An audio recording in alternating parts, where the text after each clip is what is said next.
2017 was the time wacha niseme uselebi ilikuwa imeniingia kwa kichwa. Unapata unalipwa millions kwa ad, kichwa yako inaruka kwanza. So kitu ya kwanza yenye unafikiria ni gari. Ile gari nitabai walai. Ile kutesa nitatesa hii mtaa. Watajua mimi ni nani. I was hosting parties in my place like kujeni muone kwenye naishi. And then May 2018 we got a text from our employer. Akasema, hey guys, I from next week we won't be shooting. Oh, I don't have any savings at that time because you're living, unaishi, like money inakuja. And then ikafika January 2019 tukaletewa auctioneers. They phoned me. I have a daughter. I remember daughter yangu alitoka shule alafu anauliza, "Mom, now we are moving." Ili ni hard.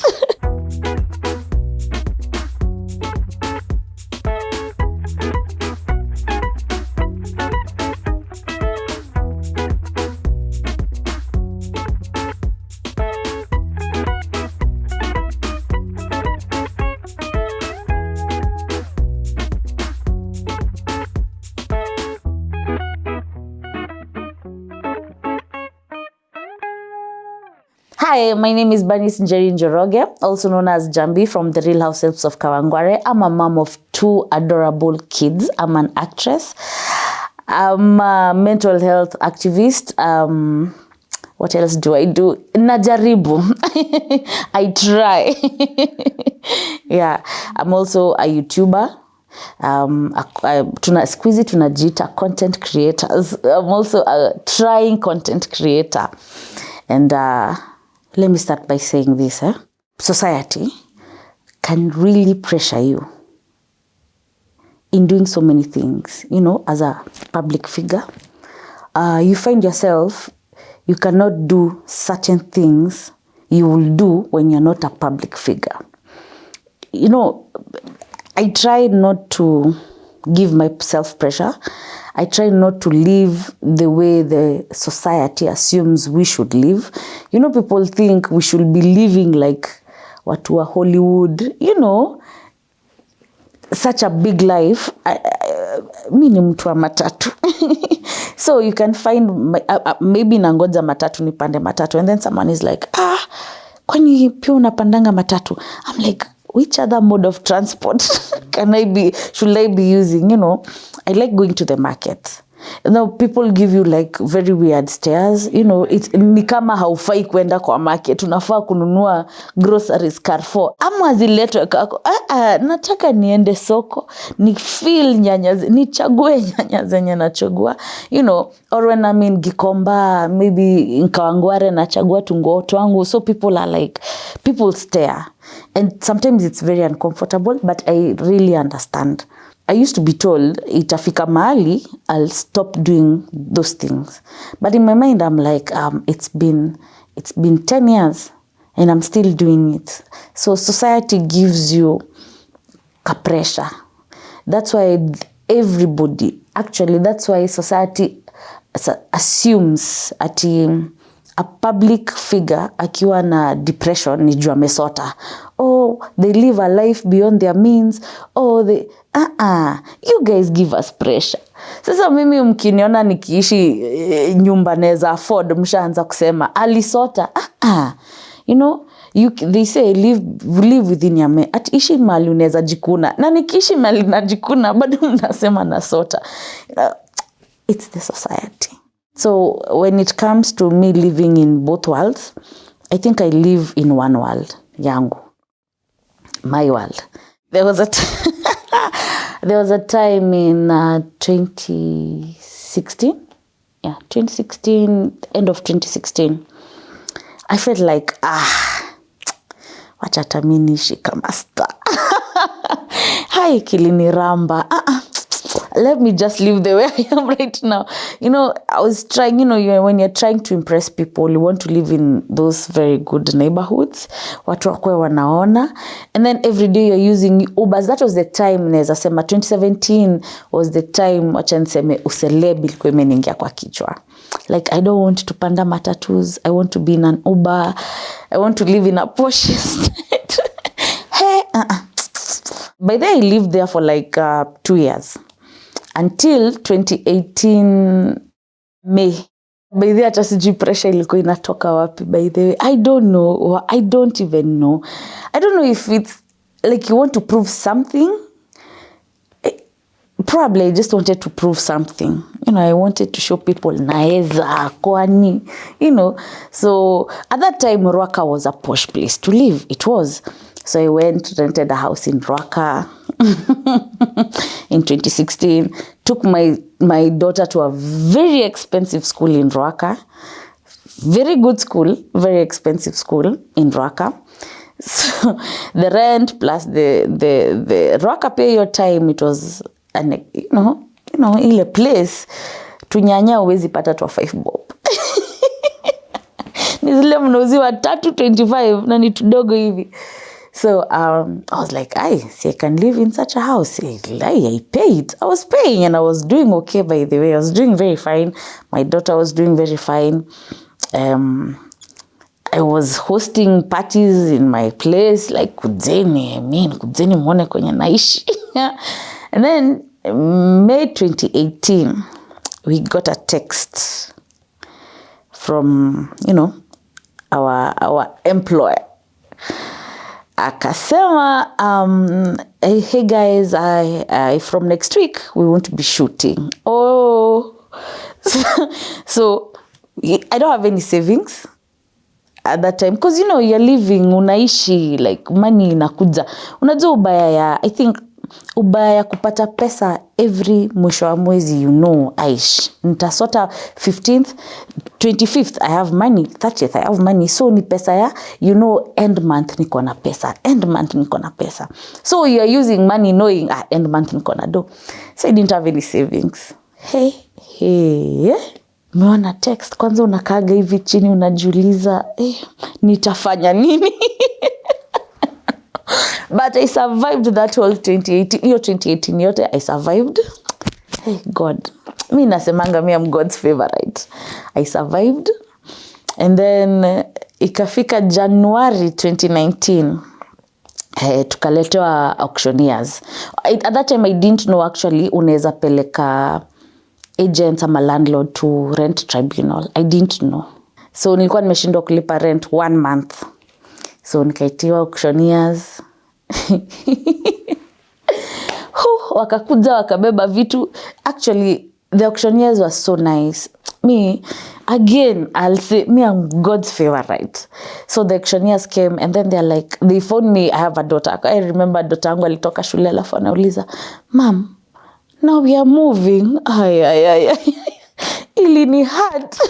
So I'm sitting there, I'm crying. My mom is there, my brother is there. So these auctioneers are like, what do you need? You have a kid, so we won't carry a bed.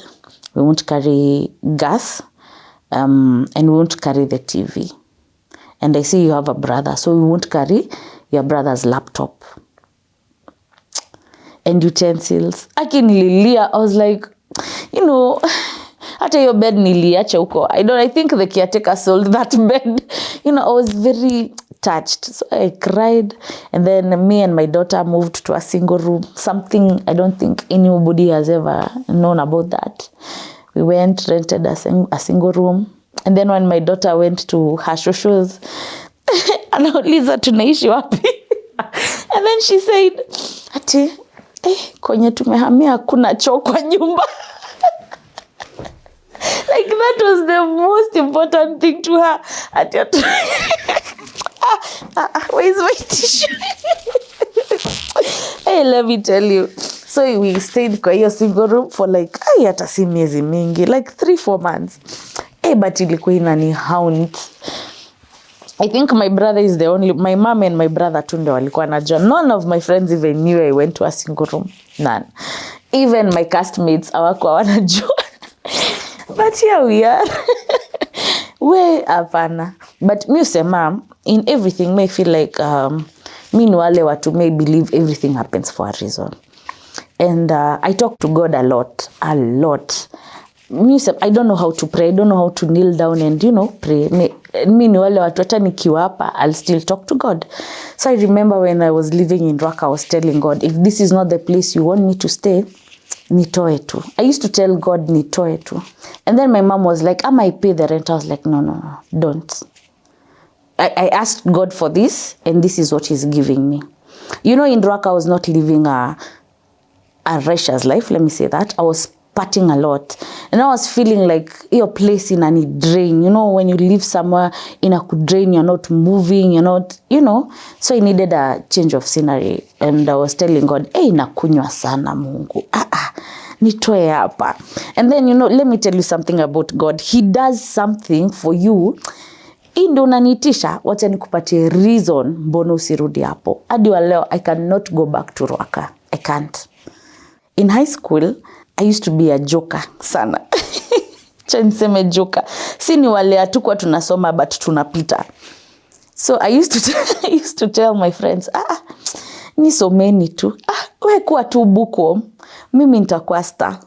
Mtakuwa mnafungua TV mnaniona.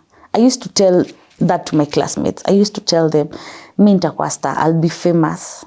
I used to say that a lot, sana. And then I met a friend. When I was in college, and then she told me she's doing Hapakule News. That time it was Hapakule News, and I was like, mimi niko interested. Sijui kama naweza act, but naweza jaribu. She's like, nikipata role nitakwambia.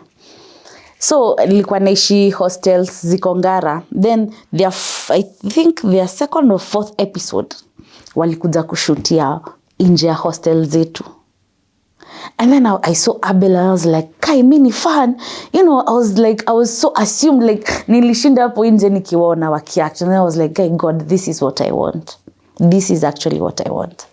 And before that, I had gone for auditions pale Kenya National Theatre. But hakuna ilikuwa inanibamba. I didn't want to do set books like everybody else. I was like, you see, Angu. So I was like, I didn't even tell them, like, I can act. I want to try. I want to be an extra. No, I was just so fascinated. And then my friend one day, she's like, my friend was like, leo sijisikii kwenda set, utaenda in my place. Nitaenda, when to me directions. That's like, by 8, kuwa westi. I didn't sleep that night.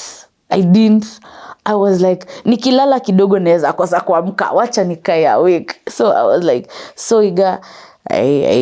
Asubuhi kafika, I showered, nikavaa. By 7 nilikuwa westi. Wacha hata hiyo 8. By 7 nilikuwa westi. Kena na mkaingia room. Nikaingia kwa studio, and then there was Awiti, Njugush. Wote walikuwa hapo. I was so nilishinda hivi nikiwaangalia. I was starstruck. Awiti has that authoritative voice. So nilikuwa nimeka kwa kona, and then she's like, we kwa nini uongei? I was like, oh. So went tukashoot episode ya kwanza was really the Househelps. It was just a segment. And then Abel was like, niaje, unaweza fanya voice ya Mkikuyu, accent ya Mkikuyu? I'm like, sijui, but nitajaribu. Akaniambia try, sema hizi words. And then I said it, I was like, nayo. Ini yako. Enda kimbia nayo, nakupatia jina Njambi, kimbia nayo, omoka nayo. And then we did a small segment. Ata tukaea na tukaisahau. So we were still doing Hapakule News. And then 2013, my daughter was born in 2014. Yes, mwisho wa 2013 hapo, we got a call. And then our boss was like, can we have a meeting? I'm like, yeah. Kakachini, and then they're like, you guys, watu walipenda hii kipindi ya Househelps of Kawangware. Mnaona aje tukifanya show? Tumekaa hapo, then you're like, there'll be new characters coming in. Mi kwanza walituwekea pesa yenye tunalipwa, my friend. Mko sure? I was asking, are you sure this is what you're going to be paid? Okay. because hapa kule we are not getting as much money as what you are being given right now. Nilikuwa naona ndio hiyo nimeomoka. Amwezi ni show kitu. Sasa hata class sikuwa naenda. Hapa kule we were doing it because we were passionate. We loved it. We loved hapa kule. We loved Abel's mind. We loved being together. Alafu hapa tunaenda Househelps of Kawangware, unapata mshahara. Akili inakuruka. Do you know the first mshahara yetu ya kwanza? And then for me, I was used to doing easy kazi za promo zenye mnasimama super, mnaambia watu ini. And I was promoting Axe. Is it Axe? Rexona Axe. Ilikuwa inaitwa ni X ama Axe, kitu kama hiyo. So I was promoting them. So I'm like, mkinusa hii inanuka vizuri. And then I was doing hiyo time zilikuwa vitu we were lipa na Mpesa was being introduced. So you can imagine tunaenda kwa club. So you have like a small shot. You know, when you're going to a club, you're a promo girl. So unaambiwa uvae short, you know, look nice. Unaenda pale unaongelesha walivu kufungua lipa na Mpesa, inakubo, but you're doing it for the money. And then at that time tulikuwa tunalipwa 2K Friday, Saturday, Sunday. See, that's good money. Unaweka kwa mfuko. Hapa naekewa pesa ati per week, ndio pesa mnanipea. Hizo za promo nilirushia mkono. Hata walikuwa wananipigia staki. So my first mshahara ya Househelps of Kawangware, I bought an iron box that I still own hadi wa leo. Pasi. Na nikabai vikombe. Zilivunjwa, but it was something. Sijai lipo pesa mingi kwa maisha yangu yote. And then I'm doing this show with people I love. So episode 1, I was still very shy. I don't know why. I was so used to hapa kule. So this one is different. It's a bit serious. Kuko na script. Hapa kule it was freestyle. Mnaenda pale mnaambiwa, leo tunafanya hivi na hivi. Sawa, hizi ndio lines. Twende kazi. You're done. This one iko na script. 13 scenes. So those are like 5 pages. 4 pages. Unashika lines. Mko pale mna rehearse lines. There's a director. There's Awiti, Turu, Kaleche, Tipixi, Michi, Njugush. There's everything else. So I was so shy at first. Nilikuwa naangalia kamera nashindwa kabisa. Nashinda nikicheka. Ni part serious but nacheka. Yani it was so funny. Hadi nyinyi wenyewe mnacheka before hata muanze kushoot. Hii ni kali. You know, it was something. And then Philo was the director. Mimi sema Philo molded me. He knew my weakness. Ilikuwa, I'm very shy. So he molded me. He's like, hii si kitu kubwa, you know. And then even hata cast wanajua uni mshy. Kwa hivyo, tukienda shoot walikuwa tuwape show. If you have to do this right. Ilifika mahali, I had to have evening classes. Because watu wengi ufikiria, the way you said, watu ufikiria acting ni voluntarily. You know, I tell people it's like an 8 to 5 job. You're supposed to be on set by 7. Na shoot inaisha 8 p.m. depending on the scenes you have. So ilibidi now I have to have evening classes. Because lazima niingie kazi. That's one thing I had to adjust to. Mi usema, I'm grateful that we had mentors. We had people who had already been on TV. So Abel na Philo walikuwa nakaa chini wanawaambia, cheki, hii kitu yuisha. So many, actually they used to tell us, rudini shule, have something, hii kitu isikuingie kwa kichwa. Yuisha, walikuwa watuambia nika kuimba. Unaweza imba alafu kesho una sauti. Nona, what do you do next? You used to be a musician, now you don't have a voice, so what do you do next? So they used to tell us, in everything, have a plan B. So pia walikuwa wanatuonesha how to live as a public figure. And I think that's why sisi wote, hakuna mtu neza sema uselebili mwingia kwa kichwa. All of us tunakuaga tu, you know, we live the way we are supposed to live. Tunaishi a normal life. It's because of the mentors we had. They used to guide us. I think that's the only thing I adjusted. Iyo shule. Tukianza hapa kule the first year, 2014, I was pregnant. Unajua, you know, it's weird, like, ushapata what you love, your passion, and then pop, you're pregnant. So we had a sit down, and then I was like, yo, guys, I think I'm pregnant. Hiyo ni kitu kidogo sana. Tunaiweka kwa script. I was like, I'm very grateful. I'm grateful to everyone, Protel Studios, to the scriptwriter, Waithaka, to Philo, to Abel, and then they were castmates wangu, they were so accommodating. Uko na ball? Hiyo ni kitu kidogo isikusumbue. Uko na job? Tuweke kwa script. And that's how Tamara was on script when I was pregnant. Hata after nipate mtoi, I was given like a 3 months break. And I had to move to karibu na set. So that neza kuwa na mtoi na bado na shoot. So when it's time for lactating, they used to say, walikuwa wananiambia, let's take 5 minutes for Njambi. And ukae na mtoto. Yani mi sikuwa na pressure. Sikuwa na pressure.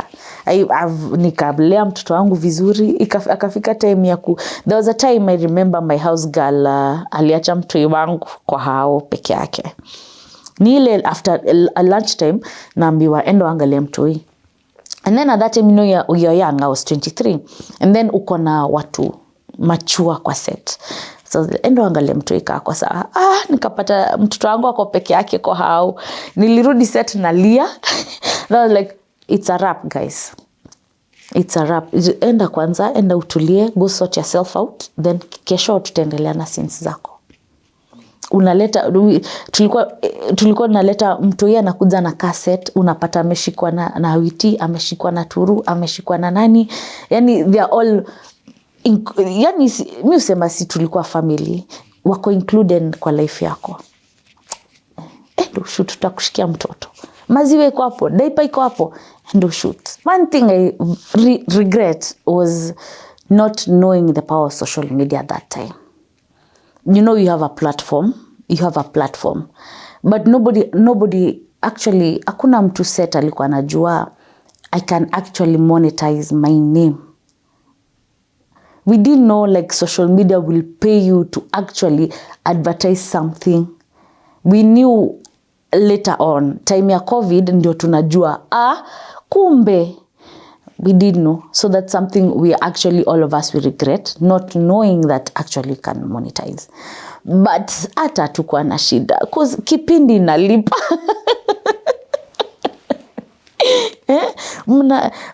Ikipata ratings, the more the ratings, pesa inaongezeka. Tukawin Kalasha, tukawin award ingine inaitwa Check Awards. So it was actually something. And making people happy. I think that's one of the biggest rewards. Cause napatananga na watu wananiambia, show yenyu ilini change. I was at my lowest, but nikiwatch your show, nilikuwa na feel better. Watu uniambia show yenyu ilikuwa ina to heal. Yani ukiingia kwa nyumba unasahau mdosi wako alikuwa anakushautia, you forget all your problems for like 30 minutes. And that's something that was very rewarding. One thing we've learned about the environment we are working in is one, how to be patient, how to be humble, how to be very humble. Also taught us that life changes just like that. You can be on top, na kesho hauko. And then I loved the fact that tulikuwa tunashoot in an apartment. We were shooting in Waithaka. So you meet people with very different stories. Waja tukika hapo nje, tukingoja ama tukiotajua tukingoja next scene, we used to interact with the neighbors. So the stories these people tell us, you know, inakuonesha how life can change in a second. Pia kukua humble. Unajua pale ni ocha. Sijui ni Waithaka, sijui ni ute ocha ama ni nini. Hapo nje penye unaona tukiwa na kibanda, that was a kibanda. We interacted with all of them. wote walikuwa wanatujua, hata watu wa kibanda, yani hata watu wa bike. Ukienda hapo nje unaenda pale kwa kushoot hadi wa leo. If you go to that apartment, ukienda na boda unasema penye walikuwa wanashutia, watakupeleka hapo. We used to be given, unajua unaenda kushoot uko chini maybe in a hotel, and then they're like, it's fine, kujeni mshoot, mtakunyweni chai. Humbleness, it taught us how to be humble. I have so many favorite scenes. One of my favorite scenes is a scene ya Njugush na Makena. So Makena alikuwa anaita Njugush kwake, alafu anamwambia ati kuna kazi nataka ukuje unifanyie. And then Njugush is very vulnerable. And then kitu ilikuwa inanibamba na script yetu, it's only grown-ups who would understand what we are saying. So Njugush anauliza, nikuje na jembe? Makena is like, what is wrong with this person? That was one of my favorite scenes. The second favorite scene is when Turu alinipata nikiosha nguo za Makena, akakasirika. So we were fighting, tukapigana hapo nje ya gate, and then when she came back, she found Nikirote using the tap, akamvuruta, akampiga swipo, akaanguka.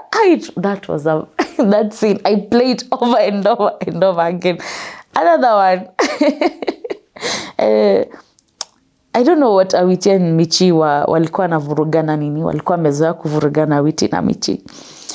So Awiti anamkimbiza kwa nyumba, anamwambia kuja hapa, kai ni mwanaume nikupige, kuja hapa.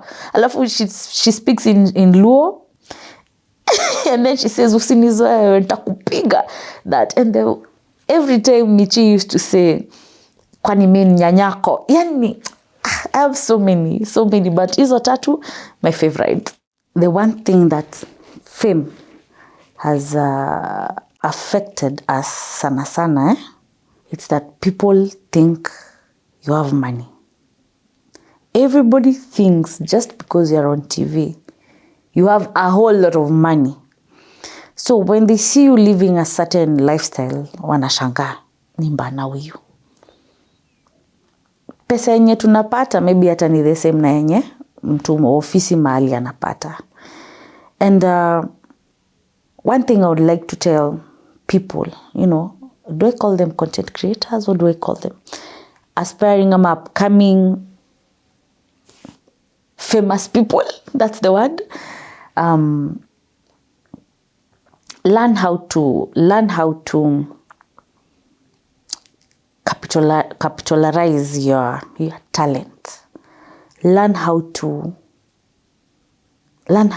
I don't want to say save money, because you can save a whole lot of money na bado itaisha. Learn how to invest your money. Learn how to invest on your craft. Because ikitu isha, fame uisha, jina uisha, kipindi uisha. And then after imeisha, what next? Na unaweza kaa. By the way, one thing I've learned about this industry, unaweza kaa bila kazi, my friend. You can stay even up to 5 years, 10 years without a job. Itakuja, but unaweza kaa. So apart from you being famous right now, what will you be doing in 5 years? Najua kuna mtu atauliza, umefanya nini kuinvest? As we learned it when it was late kidogo, na ndio maana mi waambia nyinyi aspiring famous people, learn how to invest in your money. Hii pesa inakujanga rahisi, pesa ya usa. Kaa kuna pesa yu kuja rahisi, ni pesa ya usanii. Hii pesa unaishika hivi, haufikiri juu unajua kesho niko na do. Kesho si niko na pesa, hii naitumia tu venye itatumika. One thing I've done, nothing. I'm so embarrassed to say this, but nothing. I'm a mom, so everything I'm doing, it's for my kids. Let me tell that to myself to comfort myself. But sasa hata ungefanya nini sasa? Ukifungua biashara, you're on set every day other than Saturday and Sunday. okay, you'll open up a business. But now, you have to, if you open up your business, as much as uteka mtu hapo, you'll need to be there, to see how it's running. Hey, so utakuwa unaenda Saturday na Sunday, unapata mtu mwenye umeandika hapo amekukulia stock, amekukulia pesa zako, so unaenda loss. We don't have financial advisors kwa hii industry. We don't have mtu mwenye atakwambia ukipata pesa fanya hivi na hivi na hivi na hivi. Ido imanage hivi na hivi na hivi. Hatunanga, unapewa ad inakulipa 6 figure, unachizi kwanza. Cause hiyo ni pesa hujashika ama hujawahi shika. Unapata unalipwa millions kwa ad, kichwa yako inaruka kwanza. So kitu ya kwanza yenye unafikiria ni gari. Ile gari nitabai walai, ile kutesa nitatesa hii mtaa, watajua mimi ni nani. So we don't have mtu akikwambia, okay, when you get an ad and it pays you this amount of money, do this, do this, do this. Ni wewe na marafiki pia wanakuambia, aje mabeshto wanakuona pale kwa umepata ad, na unajua sahi watu, there is Google, so people Google how much an ad pays you. So washajua, hii si pesa kidogo umelipwa. Uko? Yani ukipata pesa mingi, mind yako inakwambia tu Mombasa. Need to relax. I've worked hard for this money. We also used to do that. Me and Awiti used to do that. We used to kujirudishia mkono. So when we get paid, every month when we get paid, we used to put a kidogo money for ourselves. Try to treat. Most of us hatujui kutumia pesa. Hatunanga priorities. I think musema, I thank God I got a child earlier. So this child ananioneshanga priorities zangu ni mtoto. Yani mtoto ndio priority. And then in my mind mushinda nikisema, I wouldn't want to take my kids back to Kaleka single room. Hiyo ndio kitu tu yugonga kwa kichwa yangu. That time when we got the text, we were on a 1-week break. When we finish a season, we are given like 2 weeks or a month, depending on how many episodes we had already shot. So this time we were on a break. We had already wrapped that season. So we were home. I was just chilling. Kwanza hata hiyo pesa yenye tulikuwa tumelipwa hiyo mwezi hata ilikuwa imeshaisha. So we were home.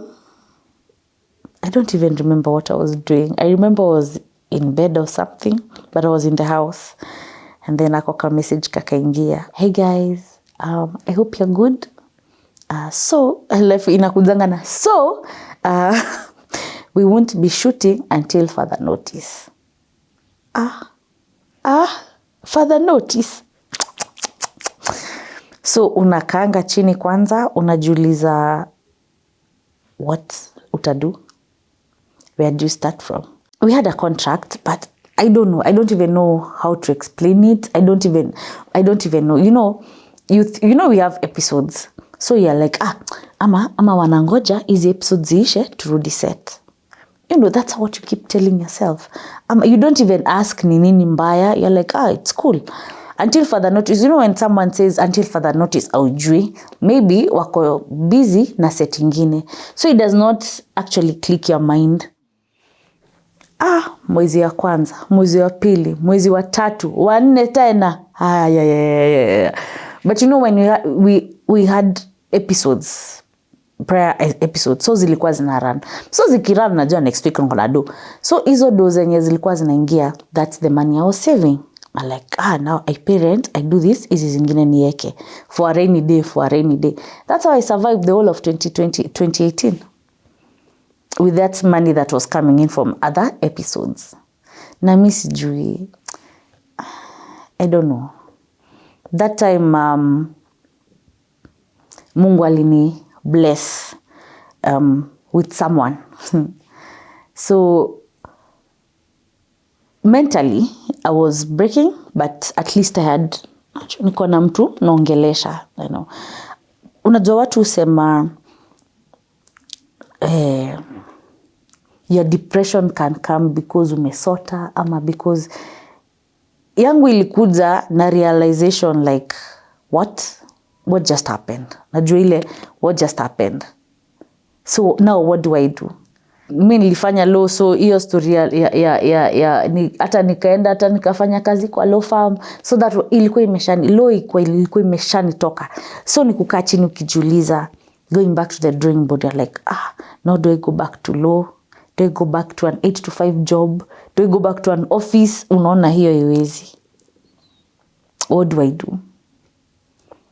I think hiyo ndio kitu hata ilikuwa inani break kuliko hata the fact that hakuna do inaingia sasa. Hiyo hata ilikuwa inanisumbua, the fact that now what do I do? Mwenye tu tulikuwa tunaambiwa, I think as artists we need to have a plan B in life, because you never know tomorrow, especially the upcoming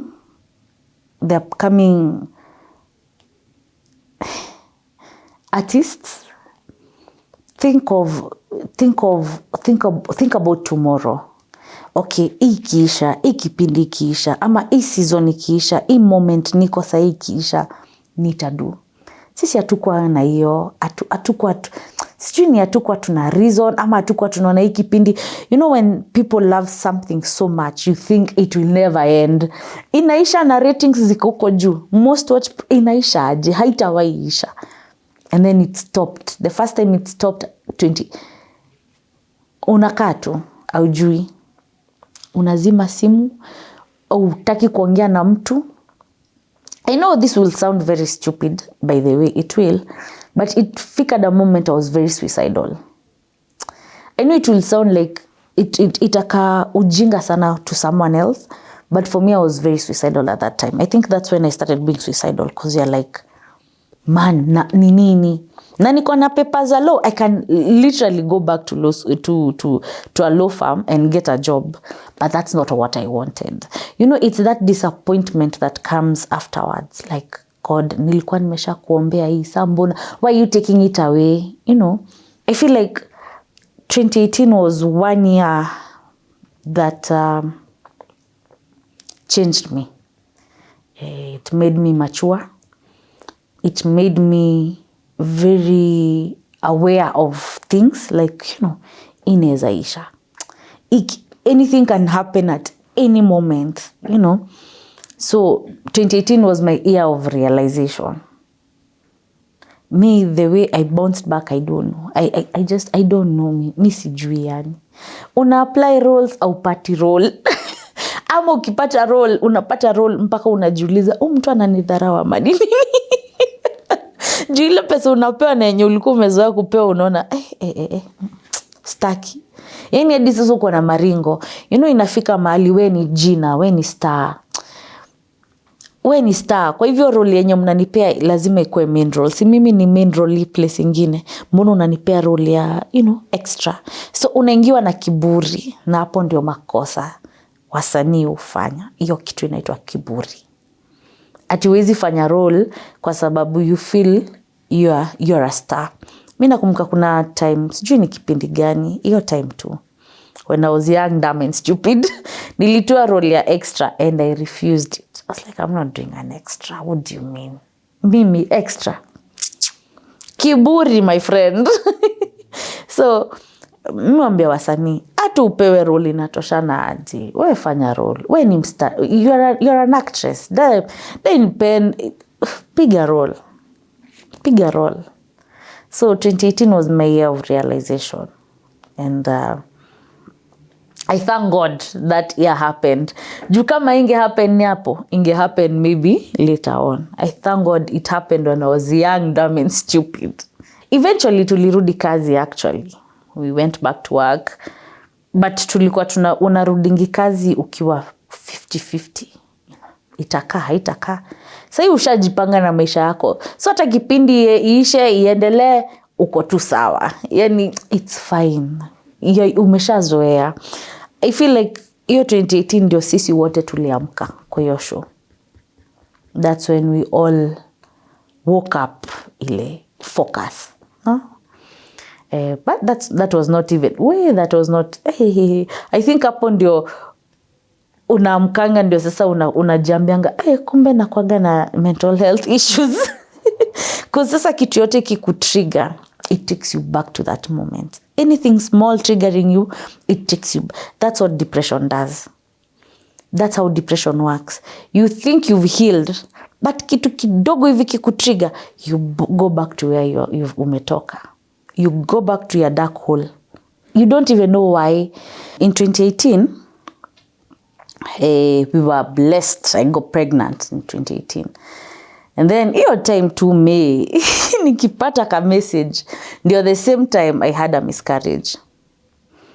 So things were moving so fast. I've lost a baby. Job imeisha. The person I was with that time was not someone I wanted to be with. Nile when you're in that difficult. Ukiwa pale, how do I even say this? I'm trying to look for a very nice way of talking about this without actually offending the other party. So the person I was with was not my type of person, if I can say that. So I was always angry. Yani nashinda tu nikikasirika. Okay, nimepata ball. Okay. Wataniuliza maswali pale kwa comments. Kama si mtu ulikuwa unataka kuwa naye, why did you get pregnant? That's what loneliness does to you. You know, when you're lonely, you settle for anyone ama anything to kill that loneliness. And do not date. Do not think of dating when you're lonely. First, find yourself and then find your person. I was very lonely and I felt like nilikuwa nafikiria hiyo time si uko na pesa iko, kazi iko, mtoto yuko, kuja tukae.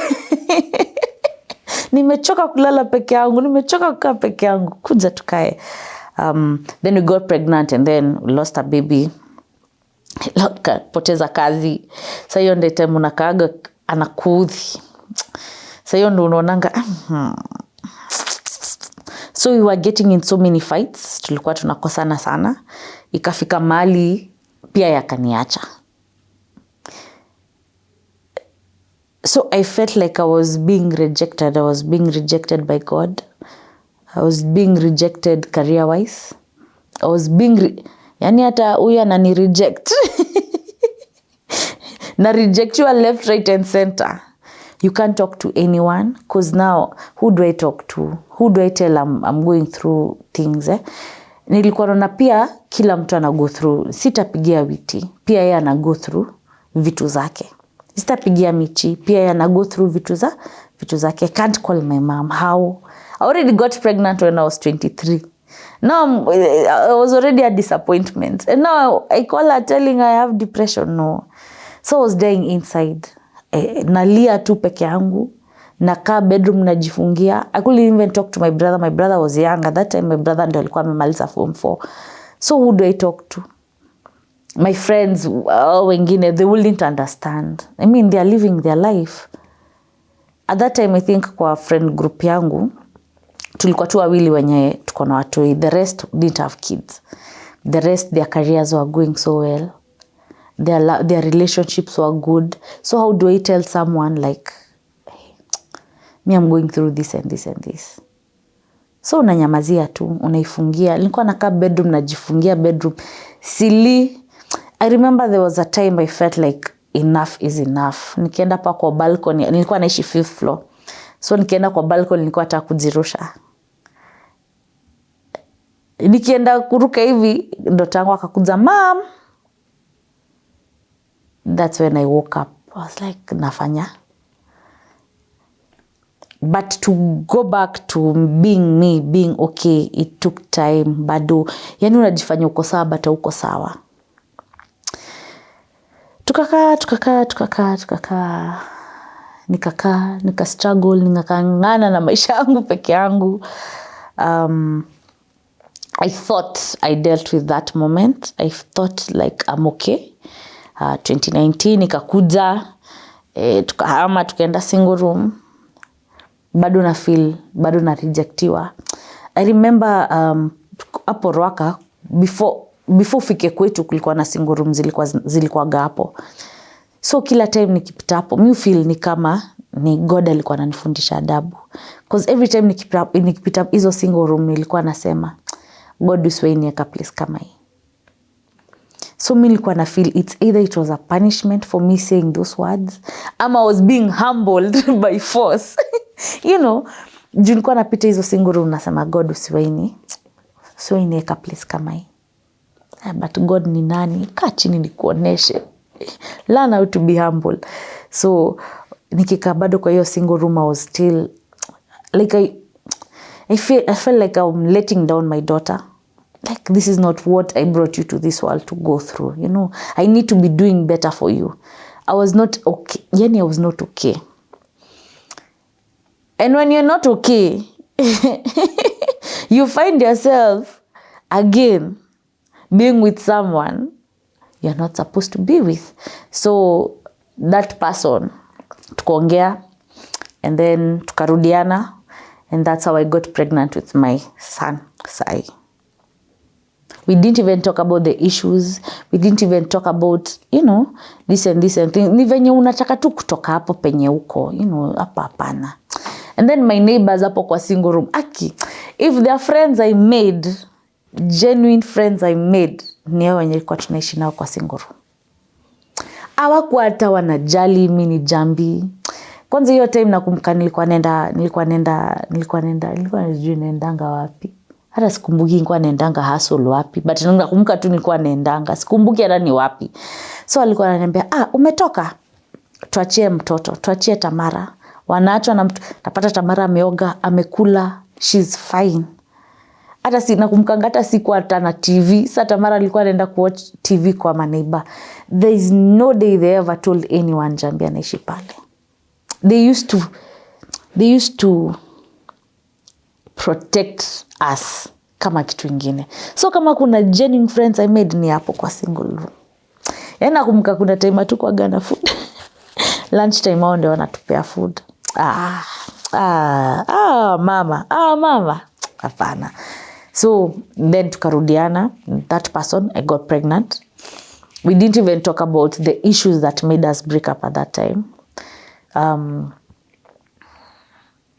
And all this, your time 2019, ndio tukarudi tena Househelps of Kawangware. It's like now God was restoring 2018. So tukarudi Househelps of Kawangware. Nikawambia niko na ball. So I was shooting Househelps of Kawangware when I was pregnant. That was a good thing. During that pregnant year, we were good. We were okay. We were happy. I thought we were. Until one day we were just not fine. You know, I felt like I don't want to. I staki kukua hapo. I felt like, but now nitatoka alafu. Ni disappoint tena wazazi wangu. Sasa tena ni disappoint society. I'll be a mother of 2 with 2 different baby daddies. No. Watanisema, watanisengenya. Wataongelelea wazazi wangu vibaya. They'll call me a failure. So what do? I stay. I remember there is a friend of mine, Gatweri. I used to confide in her sana when I was pregnant. Juzi hata tulikuwa tunacheka, ananiambia we were at a very bad place, both of us. So I was telling her, Mimi, I can't do this. I can't. Nimelala hapa na mtu, but I'm not here. I just want to go. I just want to leave. But sasa utafanya. Unakaa. I knew deep down he was not my person. He was not. So the regret that, nimepata na mimba na mtu. Mi usema I'm very spiritual. If there is one thing I have is the thing we call spiritual awakening. I'm very spiritual. So deep down nilikuwa najua this is not my person. I'm not supposed to be here. I'm not supposed to be with this person. But now niko na ball, nitadu. You know how society is with she's a single mom of 2. With 2 different baby daddies. mtaniongea huku nje, wacha tu nikae. Even though I'm unhappy, I'll stay. No, watasengenya mama yangu na babangu, I will stay. I didn't want to be an embarrassment. I didn't want to be shamed. So you force yourself to stay somewhere you're not comfortable with. I think that's how my depression now started. Hivyo. Hawezi toka. Hauko happy. No, I have to, and then tukaanza kuishi na mtoto wake sasa. So you're learning how to love someone else. And it's a struggle. Big up to all stepmoms, stepdads, because it's a struggle. So uko na ile mentality ya mtu atanipenda ama pia atani reject. Am I doing right? Am I treating him good? Is he comfortable? So the love I'm supposed to give Mr. Man is the love I'm giving his child. So hapa hata hakuna love napeana. Niko na love nafaa kupea mtoto wangu, mtoto wake na mtoto mwenye nimebeba kwa tumbo. I don't have love for him. I think I was the problem. I was the problem. So I struggled. Why? 2019, 2020, 2021. I struggled. We struggled. Alafu unajua inakujanga, unajipata uko na tumadharau. Yani so the fights were there. Tulikuwa tuna fight sana. I came to a realization that I was the problem. If I wanted to, I could have made it work, but I didn't. I just didn't want to. I had so many wounds that I had to heal, but I didn't heal. I didn't want to heal. Plus, even that, as much as he was good, we had in everything, there is the good and the bad, the pros and the cons. He had good days, we had good days, we did have good days. It's si kila siku ilikuwa mbaya. We did have good memories. I saw how he was with the kids. He was a good dad. But to me, he was not a good, I don't say husband because he was not my husband, so I don't know what to say. But I feel like the bad times overweighed the good times. And then plus the violence. The violence was, sometimes I didn't initiate it. Mi ni mchokozi. Mi ni wale madam, nipige kama ni mwanaume. Alafu ukipigwa unaanza kusema wewe ndio mbaya, na kumbe ndio ulianza. Right now I can laugh about it. You know, kuna time I couldn't even talk about it, but now I can laugh about it. It's funny because nashanganga hizo ni nini tulikuwa tunafanya surely. What were we doing? I feel like he was not, hakuwa ananiweka place nafaa kuwa nimewekwa. He was trying, by the way. He was, but for me it was not enough. It wasn't enough for me. So I feel like penye ilikuwa tunakaa, as much as tunaishi two bedroom, I was like, mimi siishi huku. So I was also pressuring him. Aiko hapana, atuishi hapa, tuhame. Nakumbuka kuna siku alikuwa ananiuliza, tunahama na una kazi? Kwa hiyo time ya COVID.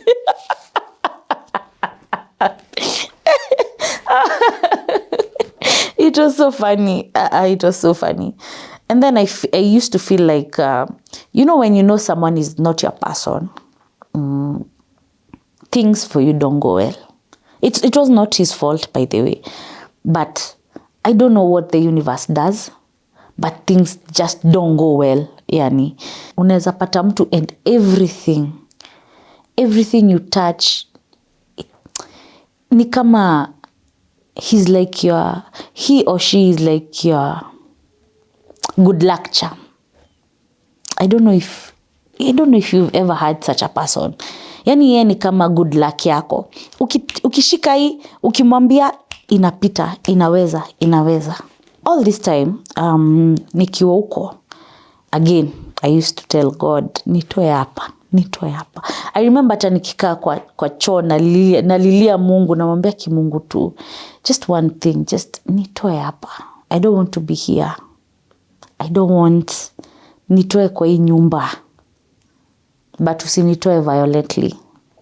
That's something I used to tell God. Nitoe hapa but usinitoe violently. But God ni nani? Lazima akuoneshe, unataka kutoka, wacha nikutoe with the reason usirudi tena. So 2020 nakumbuka ilikuwa time ya elections. Tulipiga election. Was it on 8th August, 7th August? I think that's the time tulikuwa tunafanya elections. We were good actually. Nakumbuka hata tulikuwa tunaongea kwa simu. Anambia niko fiti, alikuwa ameenda sherehe. So mimi nilikuwa upstairs with our neighbors. And then akakam. I don't even know what happened. Mi sijui. It happened very, very, very fast. Very fast. So tulikuwa ametoka sherehe akakuja tukachill. Tulikuwa tuna watch movie ama nini ilikuwa tunafanya. And then I think his phone went off and then he's like, nisaidia simu yangu. Mimi simu yangu chukua. I don't even know what prompted him to go through my phone. So he found conversations with my friend. I was telling her I want to leave this house. I was telling her I've been planning to leave this house since last year, now 2021. There was a time, year 2022 ikianza, enye Mungu God gives us so many signs, but we ignore the signs. Nilikuwa nimeplan kutoka hiyo nyumba 2021 ikianza. Every time I was saying ama niende. Si pia nilikuwa naishi na mtoto wangu kwa single room. It won't be hard. Tutarudi tu. I was ready to risk it all na kurudi tena. Then 2022 God akatuletea opportunity. We were working with a certain brand. That brand gave us a whole lot of money. Nimepewa opportunity. Nimepewa do ya kuanza tena. But no, Njeri ni nani? I was like, wacha nikae kidogo. And then I was one thing that used to keep me in that house was his son. I was like, no, I'm going to outbreak this boy. Wacha nikae na yeye kidogo. Wacha tukae as a family kidogo. So 2022 nimepewa opportunity, nimepewa pesa, but no, I had to stay a little bit longer. I had even looked for a house. I was like, this is it. But hizo pesa sikuwa nimeziguza. Nakumbuka I lied to him the amount of money I was paid. So nilikuwa nimeziweka kwa bank, tuzimekaa tu kwa bank. So hiyo time hiyo August ikafika. Akapata out to conversation. I was telling my friend the way I'm planning to leave. Nini. So he got agitated. Mi ni wale madem tunakuaga na male friends. No, si ni wale wenye we keep male. Not because you want to anything to do with them, but we are human.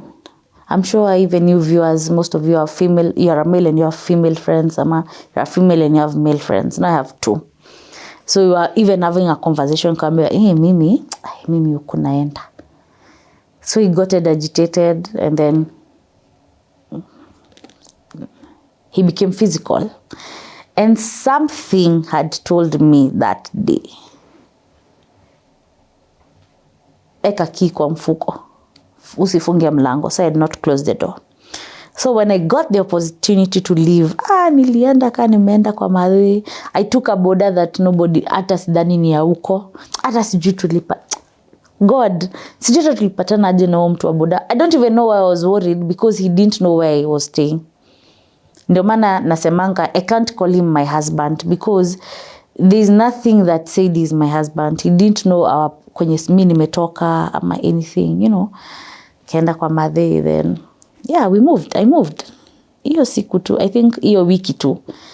I went, paid ile hao yenye nilikuwa nimetafuta. Hiyo mwaka yote ndio nilipata. Bado ina mtu.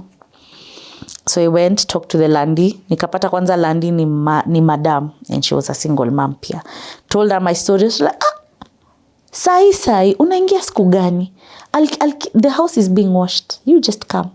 I guess that was our breaking point. August 8th, 2022. I feel like even him, he had enough of me, I think tulikuwa tumesha choshana. It was our end time. It was time to end things. I was so free. It's like,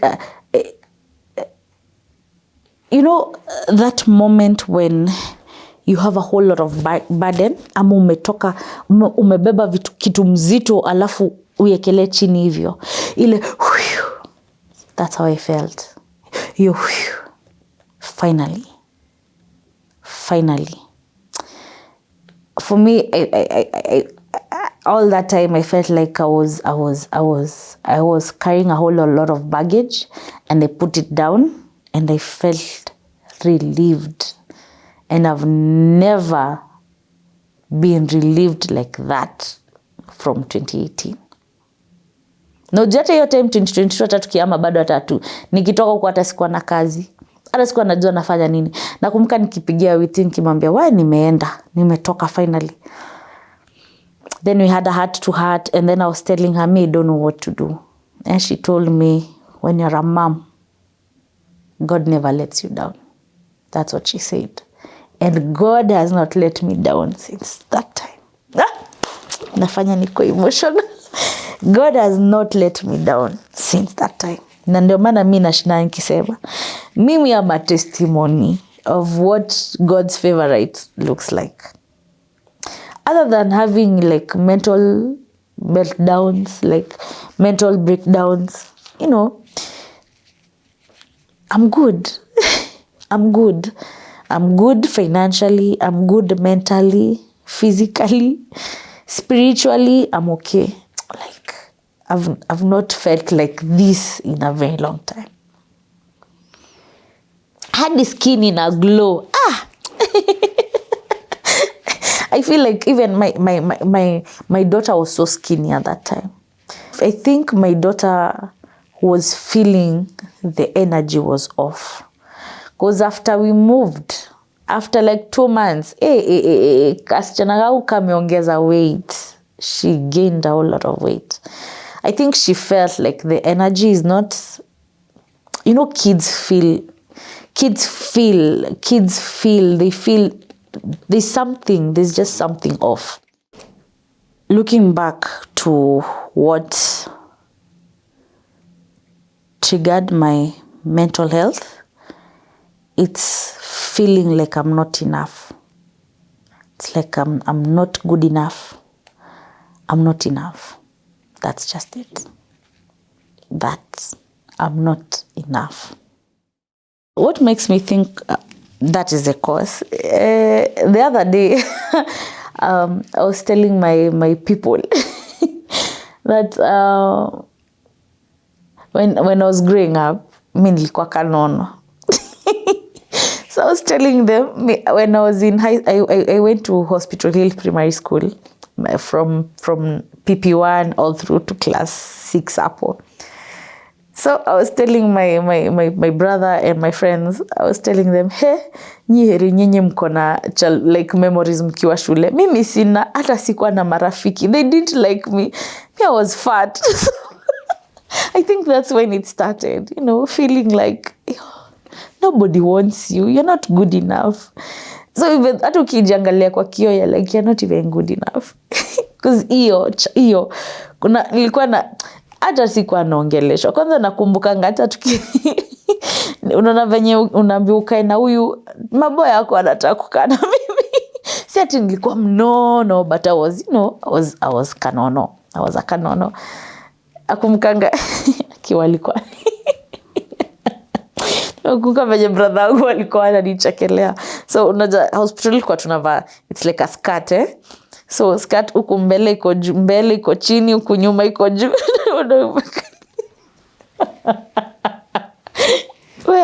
So that, and then I grew up, me and my brother tumeachana 9 years. Tumeachana na 9 years. So when my brother was born, I felt like he was giving a whole lot of attention. It's normal. He was the last born. Yes, we know it's normal. But I felt like, I was so used to being alone. And then this child comes. Hey, mi bradhangu Kenya nimemfanyia akiwa mdogo. Oh, there's a time I tied him kwa pillar. Unaona zile pillar za nyumba hapo nje, hapo kwa veranda. See, we had a pillar yenye ilikuwa na pillar hapo kwa veranda. So I tied him with a rope at I wanted to unalive him because why are you coming in my life and destroying my happiness? So, I think that's just it. Yenyewe mimi nimekuwa tu na shida ya akili kutoka kitambo because what was I doing to my brother? Then he says it's my fault, but when he was like 2 years, we were playing at my shosho's place. Then I knocked a stove and then maji moto ikamwagikia kwa mguu. So he says I did it on purpose, but I didn't. Actually, me and my brother just had a relationship after he finished Form 4. We didn't have a relationship. He keeps on telling me he felt like I didn't love him, but that's not the case. But they come to think of it, could that be what caused depression kutoka kitambo, was it? And then when I grew up, that's when it blew up. So my brother thinks like I never loved him, but I didn't know how to, umekuja kwa space yangu, umekuja kuchukua a love. And then I had a whole lot of issues with my mom. Even me and my mom, tulianza relationship when I gave birth to my daughter. We were just there. Tulikuwa tu, tunaishi tu, tuko. And then also ikafika mahali, I felt like I didn't want to see my dad. I remember there's a time, I remember when I was like 16 years. 16 hapo, 15, 16. I remember there was a time nilikuwa nimechukua kisu ati naenda kujinini. Madhi akaniambia kuna zingine pia hapa kwa jikoni kama unataka kuzitumia. And then my dad used to keep alcohol in the house. So this time nikapata gin. So nikaikunywa hadi half of it. I thought I was dead. Kumbe I had blacked out. So I ongeza maji kwa hiyo gin ndio asijue. But nilitandikwa. I was given a beating. Nikaambia kama unataka kufa basi. Nitakupiga hadi ukufe. If you ask what was disturbing me at that moment, I really don't know. I don't have a reason. And then my shosho was my everything. My grandmother was my everything. So at that time she was not okay. Aki mimi have caused trouble. I've put my parents a lot. I used to do things to get noticed. I feel like they are not noticing me. So I used to get trouble in school. I used to get suspensions. Wakuje tu wanione, ama niende tu home. Nikasirikieni nimefanya makosa. So in high school I used to get a whole lot of suspensions. I used to do vitu tu nifanye tu niwaambiwe nimefanya. I was looking for attention the wrong way. Now we have African moms, African parents. Utakaa chini mnaongea nini? Kufikiria probably hii stuff kitu ina growing ndani yako na ujui. My mom was an 8 to 5 mom. So she didn't have time for me. Unajua anatoka job asubuhi, anarudi jioni, so it's just me and the house girl. Alafu unakuja unapata mtoto, alafu sayo ndo unaona utaki kazi, unataka stay at home. I was angry. I had a whole lot of anger. By the way, I was angry hadi kuna time I was prayed for. Ati hasira inishe. Juu niko na hasira. What was that? Hadi naombewa hasira ishe. Napelekwa hadi kwa therapist hasira ishe. What was that? But I had anger issues. Hata sahi sinanga anger issues. What was that? Sometimes nakaanga chini nacheka najiuliza nini nilikuwa nafanya. I think I was just looking for attention. When I was in Form 2, I don't know what happens to when you're 16. I think is it the hormones? I don't know what happens when mtu akifika 16. When I was 16, I used to cut myself. After I finished Form 4, my shosho died. My friend, ilini break. I felt like I was going crazy. You know, siku ya mazishi yake, I did not shed a tear. I didn't even cry. I was laughing. By the way, nilikuwa nacheka. But after like three weeks, that's when it hit me. Mwanamke hayuko. I felt like I was going crazy. Nilikuwa najifungia kwa bedroom. You know, at that time you don't even know that it's depression. You just feel like you're sad. Hiyo time hata unaambia hiyo hata ni depression gani? So ilini break. You've asked a very serious question that nobody has ever asked me. What do you think was the cause of everything? Eventually hizi vitu zote ilikuwa ina build up kutoka utotoni. And then when you've grown up, that's when you're like, poof. Right now we are good. My relationship with my brother is so good. He's my best friend. He's the first person I call when I'm sad, when I'm happy, when I've got a new job. He's the first person I call in everything. My relationship with my brother is very good. My relationship with my dad is so good. And my mom is my everything. Si upiga moshene in a way we couldn't have done before. But so we are good. The small attributes, the little things that make me happy nowadays. You know, sahi nikikaa bedroom yangu, it's not because I'm depressed. It's because I want to stay there, sit there. I'm happy in my house. I sleep so good. I don't have insomnia. Insomnia, nikipata tu insomnia is when I'm broke. You know, ile broke kidogo. Ile, na sina mado. But it's not like kitambo. You know, kitambo when I was broke, I was going insane. Sahi ni ile, naka Mpesa kanasonga, iyo tu. And then you're fine. I'm so happy going back home. Kitambo, I didn't want to go home. Nilikuwa nauliza, marafiki wangu kwani hawatuiti sleepover tuende weekend.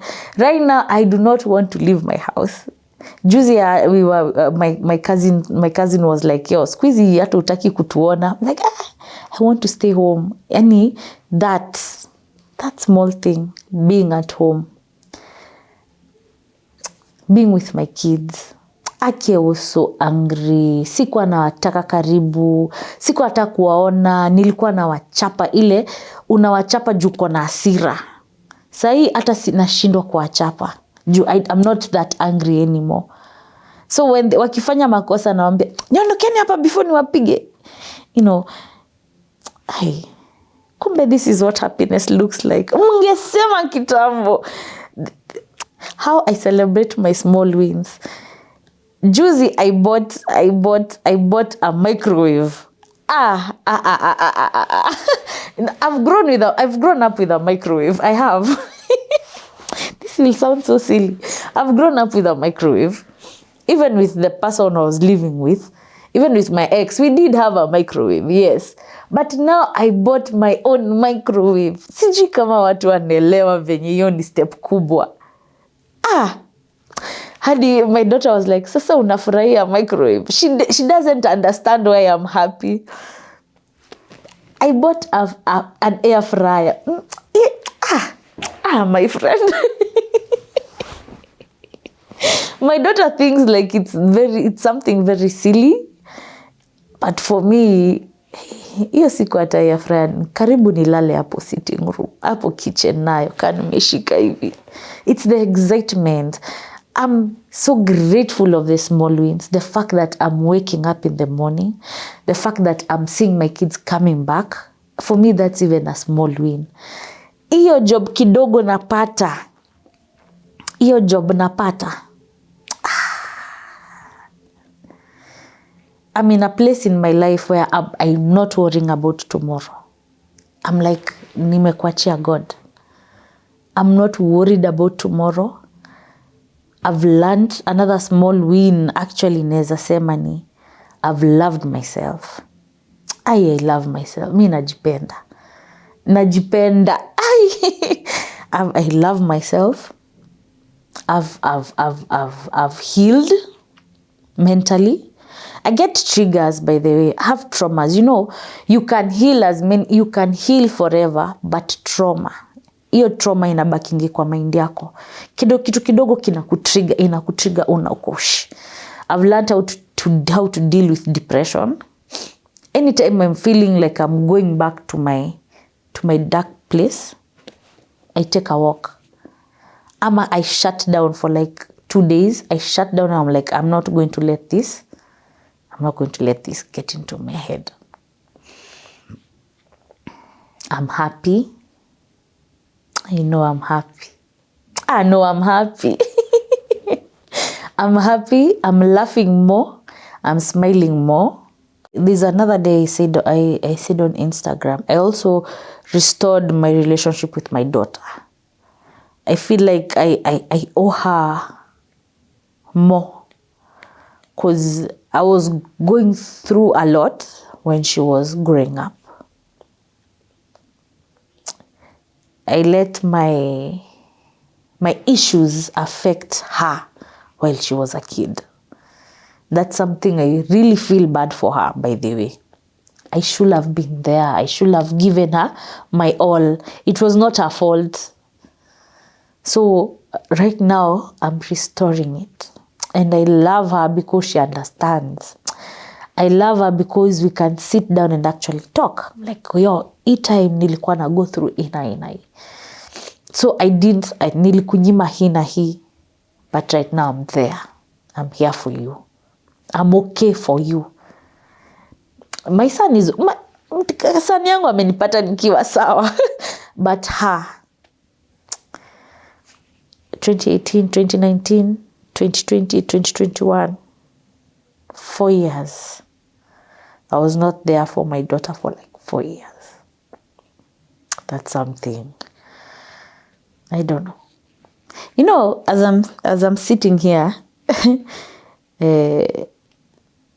Justus amefanya ni realize depression yangu, mental health yangu ilianza from childhood.